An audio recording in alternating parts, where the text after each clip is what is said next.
Hello and welcome back to my channel code से। और पिछले कुछ दिनों के अंतराल के बाद, लगभग 10 दिन के अंतराल के बाद मैं आप सभी के सामने पेश हो रहा हूं। और आप देख रहे हैं कई सारे पेन हैं और अपने प्रोफेशनल अटायर में हूं। तो नई वीडियो बनाने के पीछे जो पिछले 10 दिन का जो सिलसिला था, वो एक किसी खास कारणवश था, जिसमें मैं ये सोच रहा था कि किस तरह से और बेहतरीन और बेटर प्रोडक्ट मैं बना सकूं, ताकि आप लोगों को ज़्यादा से ज़्यादा कानूनी मसलों पर अवगत करा सकूं। तो उसी प्रक्रिया में काम चल रहा था, इसलिए मैंने उस संदर्भ में कुछ बनाया नहीं। उस पर अभी भी काम चल रहा है। तो आने वाले दिनों में आप लोगों को कुछ चेंजेस देखने को मिलेंगे मेरे वीडियोज़ में। बहरहाल, आज एक बहुत ही इम्पॉर्टेंट फ़ैसला, एक अहम फ़ैसला जो सुप्रीम कोर्ट की तरफ से आया है, ये अपने आप में एक लैंडमार्क जजमेंट है। और कई सालों से इसको कॉन्टेस्ट किया जा रहा था, 2012 से। मसला लॉटरी से जुड़े हुए सर्विस टैक्स के ऊपर है, क्योंकि मेरा एक अपना बैकग्राउंड रहा है। मैं लॉटरी लिटिगेशन में इन्वॉल्व रहा हूँ एज अ लॉयर। तो मेरी अपनी इसमें दिलचस्पी भी थी और इसे मैं फॉलो भी कर रहा था, क्योंकि एक वक्त पे मैं इस प्रोसीडिंग्स में इन्वॉल्व भी था। बट कुछ समय के बाद, अंतराल बाद, मैंने इस प्रोसीडिंग्स में मेरी इन्वॉल्वमेंट कम हो गई या ख़त्म हो गई। लेकिन क्योंकि लॉटरी से जुड़े हुए कई सारे लिटिगेशन से मैं वाकिफ़ हूँ और मेरी अपनी एक प्रोफेशनल इन्वॉल्वमेंट रही है, once upon a time in Mumbai, वो मूवी नहीं, वाक़या है ये। तो मुंबई से लेके सिक्किम, सिक्किम से लेके कलकत्ता में घूमता था लॉटरी लिटिगेशन के ऊपर। तो वो और दिल्ली भी जाता था सुप्रीम कोर्ट में। तो ये उन दिनों की बात है।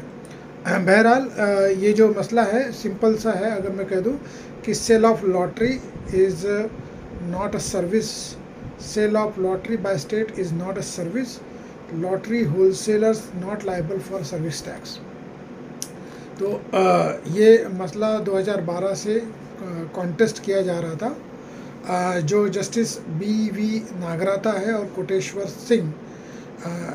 सिंह जो नॉर्थ ईस्ट से ही आते हैं, तो उनका ये जजमेंट है। वंस, जो फाइंडिंग है उनकी, मैं संक्षिप्त में आपको बता दूं। Once the lottery tickets are sold by the Directorate of Lotteries, a department of the state, there is a transfer of the title of the lottery tickets to the appellants, who, as the owner of the said lottery tickets, in turn sell them to the stockist and others. Thus, there is no promotion of business of the state as an agent. Thus, there is no principal-agent relationship, which would normally be the case in relationship where a business auxiliary services is rendered. The relationship between the state and the appellant is on a principal-to-principal basis.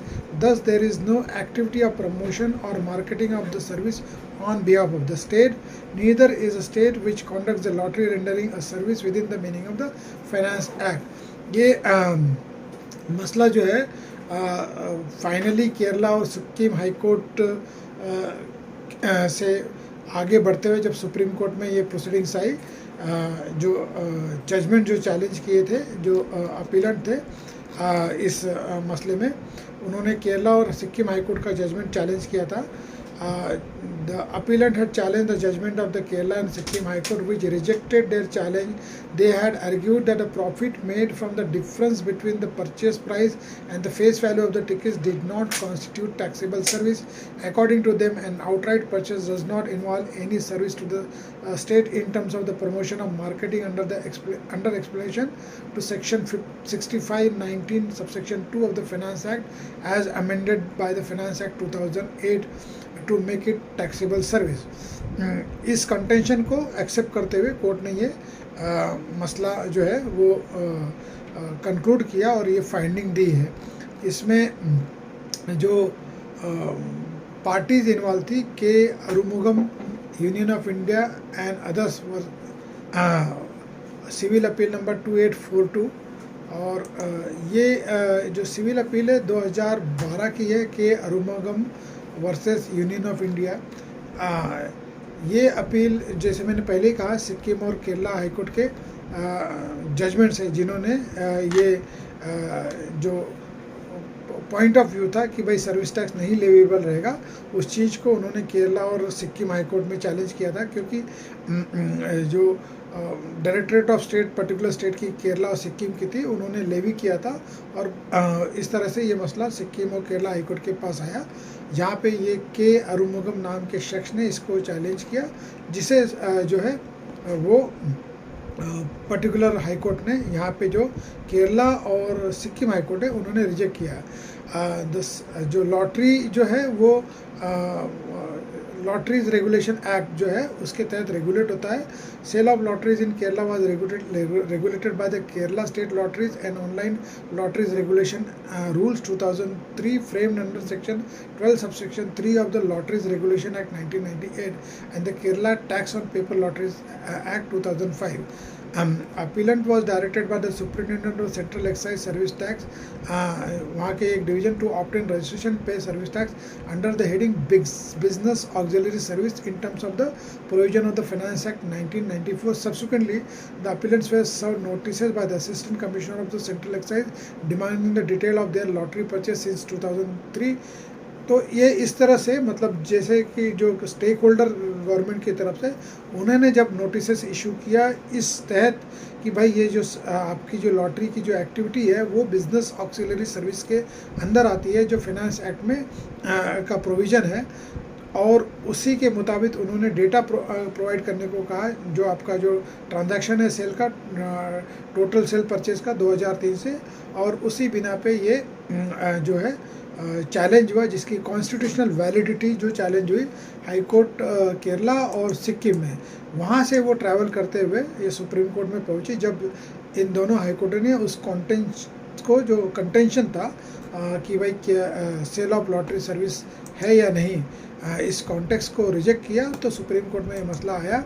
2012 में ये मसला आया और कई सारे petitions है इसमें, टैगल on petitions थे, सिविल अपील नंबर 2781, 2782, 2783, 2841 और 2829 2012। और अल्टीमेटली ये फैसला जो आया है वो 8 अगस्त 2024 को आया है, जिसमें ये कंक्लूड किया कि जो लॉटरी है सेल ऑफ लॉटरी, ये सर्विस टैक्स उस पर लेवेबल नहीं होगा because it is not a service. और ये फाइंडिंग जो है ये अपने आप में बूस्ट करेगा जो लॉटरी है पर्टिकुलर स्टेट की, जैसे महाराष्ट्र स्टेट की लॉटरीज़ है, केरला की है, और नॉर्थ ईस्ट में सिक्किम जो है वो लॉटरी के कारोबार में है, वो स्टेट लॉटरीज जो है वो ट्रेड करते हैं, और ऑनलाइन गेमिंग्स भी है उन पर्टिकुलर स्टेट्स के, जो उनका थ्राइविंग बिजनेस मॉडल भी है। तो इस हिसाब से ये जो जजमेंट है एक अहम बनता है। एक लॉटरी से जुड़े हुए जो भी स्टेक होल्डर्स हैं, जो बिजनेसमैन हैं, और जो भी ट्रेडर्स है, स्टॉकिस्ट है या प्लेयर्स भी है, उनको ये अपने आप में बहुत ही एक सांत्वना देने वाला जजमेंट होगा, ये मैं ज़रूर कह सकता हूँ, क्योंकि ये काफ़ी दिनों से ये एजिटेटेड था, और जिससे कि काफ़ी मतलब बिज़नेस अफेक्ट भी हुआ था। हालांकि लॉटरी रेगुलेशन एक्ट आने के बाद से बिज़नेस में काफ़ी मतलब उस तरीके से काफ़ी बदलाव सा आया, और उस तरीके से उसके बाद में जो टैक्स का इम्पोजिशन होता था उसके वजह से भी लॉटरी बिज़नेस में जो एक टाइम पे पीक पे होता था उनका जो कारोबार, वो उस पर कमी या गिरावट देखी गई। अब देखते हैं इस जजमेंट के बाद में किस तरह से इसमें एक ऊंचाई पे ये जो स्टेक होल्डर्स है, ये जो बिज़नेस ऑपरेटर्स हैं, वो किस ऊंचाई पे पहुंचते हैं, वो आने वाले दिनों में पता ही पड़ेगा। तो एक अहम फैसला, एक बहुत दिनों से अवेटेड फैसला, जहाँ तक कि लॉटरी रेगुलेशन की बात है, लॉटरी के ऊपर सर्विस टैक्स के लेवी की बात है। तो उस लिहाज से ये जजमेंट बहुत इम्पोर्टेंट है, और मैंने सोचा कि आपको इस जजमेंट से मैं अवगत कराऊं, इसी लिहाज से ये वीडियो बनाया। और काफ़ी अंतराल के बाद ये आज जो वीडियो बनाया है। मैंने जैसे कि आप सभी से कहा है कि कुछ मेरे चैनल में मैं तब्दीलियाँ ला रहा हूँ, कुछ उसमें टेक्निकल हिचेस को मैं दूर करने की कोशिश कर रहा हूँ और क्वालिटी जो है वो ज़्यादा अभी उस पर तवज्जो दी जाएगी। इसका ये मतलब नहीं कि पहले नहीं दिया था, लेकिन अब उस पर बहुत ज़्यादा माइन्यूट काम हो रहा है और कुछ टेक्निकल हिचेस है उसके ऊपर अभी भी। तो इसलिए जो फर्दर वीडियोस होंगे वो बहुत ही उम्दा तरीके होंगे, कंटेंट ओरिएंटेड रहेंगे। मतलब ये नहीं कहूँगा कि जो पिछले वीडियोस हैं वो कंटेंट ओरिएंटेड नहीं थे, लेकिन बेहतरीन कंटेंट संक्षिप्त में और एकदम प्रिसाइज कंटेंट, जिससे कि वो मैं कम से कम समय में ज़्यादा से ज़्यादा बात आप सभी तक पहुंचा सकूं जो कि कानूनी मसलों से जुड़ा होगा। तो इसी के साथ मैं आप सभी से विदा लेता हूं, फिर मिलूँगा अगले वीडियो में जो मैं अनइंटरप्टेड अब अपलोड किया करूँगा, क्योंकि वो जो टेक्निकल इचेस है वो वर्चुअली रिजॉल्व हो चुकी है। तो मिलते हैं फिर एक बार अगले वीडियो में। तब तक के लिए आप सभी से विदा चाहता हूँ और आप सभी अपना ख्याल रखें और अब मेरे साथ जुड़े रहे। इसी प्रार्थना के साथ, इसी रिक्वेस्ट के साथ मैं साइन अप करता हूँ। मिलते हैं फिर दोबारा नए वीडियो के साथ में, और आज के लिए गुड नाइट, थैंक यू, शब बखैर।